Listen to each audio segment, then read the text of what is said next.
नमस्कार, डॉक्टर समाधान काळे या यूट्यूब चॅनलमध्ये आपले सर्वांचे स्वागत आहे. आजचा विषय आहे हाडे ठिसूळ होणे. त्याला ऑस्टिओपोरोसिस असे म्हटले जाते. हाडामधील घटक पदार्थाचा क्षय झाल्यामुळे हाडामध्ये ठिसूळता निर्माण होते. साध्या किरकोळ दुखापतीमुळे सुद्धा ठिसूळ हाडाचे फ्रॅक्चर होऊ शकते. पाठीतील मणक्याची हाडे ठिसूळ झाली तर स्पॉन्डिलोसिस या प्रकारचा त्रास होऊ शकतो आणि एक प्रकारचा अधूपणा येऊ शकतो. सामान्य हाडामध्ये एकावर एक असे थर असतात. या थराभोवती कवच असते. या थरांना हाडाचा गाभा असे म्हटले जाते. हा गाभा ठिसूळ होतो किंवा संपूर्ण नष्ट होतो. त्यामुळे थरावरचे कवच सुद्धा पातळ होते. त्यामुळे हाडे नाजूक होतात आणि किरकोळ दुखापतीमध्ये सुद्धा मोडू शकतात. म्हातारपणामध्ये नैसर्गिकच हाडे ठिसूळ होतात, परंतु काही कारणामुळे कोणत्याही वयात हाडे ठिसूळ होऊ शकतात. मुलामध्ये हाडांचा गाभा वाढत असतो. 30 वर्षे वयापर्यंत त्याची वाढण्याची गती कमी होते. स्त्रियांमध्ये आर्तव निवृत्तीनंतर हाडे ठिसूळ व्हायला सुरुवात होतात, म्हणजे मेनोपॉज नंतर.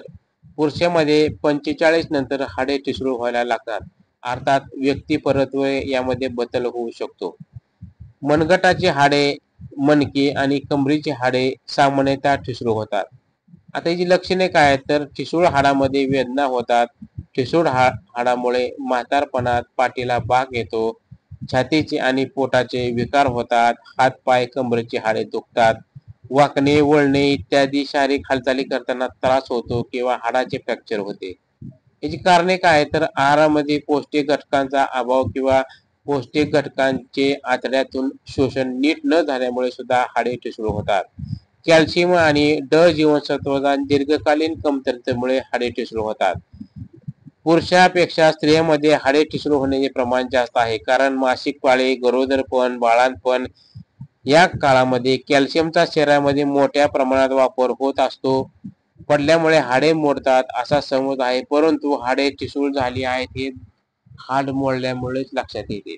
मांसाहार, धूम्रपान, मद्यपान, व्यायामाचा अभाव, स्टेरॉइड सारखी औषधे सतत घेणे यामुळे कॅल्शियमचे आतड्यातून नीट शोषण होत नाही, त्यामुळे हाडे ठिसूळ होतात. आता यावर उपचार काय तर या रोगावर उपचार करताना आहाराला सर्वात जास्त महत्त्व द्यायला हवे. सुरुवातीला 5 दिवस फळांचा रस घेऊन उपवास करावा.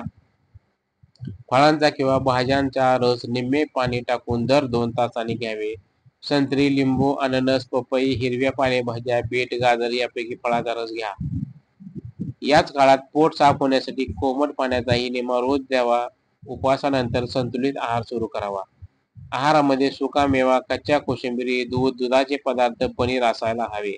तसेच कॅल्शियम, मॅग्नेशियम, पोटॅशियम आणि सिलिकॉन युक्त पदार्थ खावे. ही खनिजे भाज्या, पालेभाज्या, कोबी, गाजर, फळे, स्ट्रॉबेरी, रसबेरी, तीळ, सूर्यफुलाच्या बिया, तेल यामध्ये असतात. तसेच लॅक्टिक ऍसिड सुद्धा पदार्थ खावेत. दही, सातू, बार्ली, बाजरी, तांदूळ इत्यादी. अन्नाचे चांगले एकजीव होण्यासाठी बिटेन हायड्रोक्लोरिक सारख्या 2 गोळ्या घ्याव्यात. रुग्णाने एका वेळेस पोटभर जेवू नये. अन्न चांगले चावून खावे. रुग्णाने चहा, कॉफी, साखर, मैद्याचे पदार्थ, रिफाइंड पदार्थ खाऊ नये. धूम्रपान, मद्यपान, तंबाखू सेवन करू नये. नवीन संशोधनावरून दिसून आलेले आहे की या रोगावर बोरान धातू गुणकारी आहे. हे खनिज फळे आणि सुका मेवा यामध्ये असते. बोरानचा अभाव असेल तर कॅल्शियमचे शरीरामध्ये शोषण होत नाही. मुळे रक्तातले इस्ट्रोजनचे प्रमाण वाढते, त्यामुळे कॅल्शियमचा नाश होत नाही. यावर अननस सुद्धा गुणकारी आहे.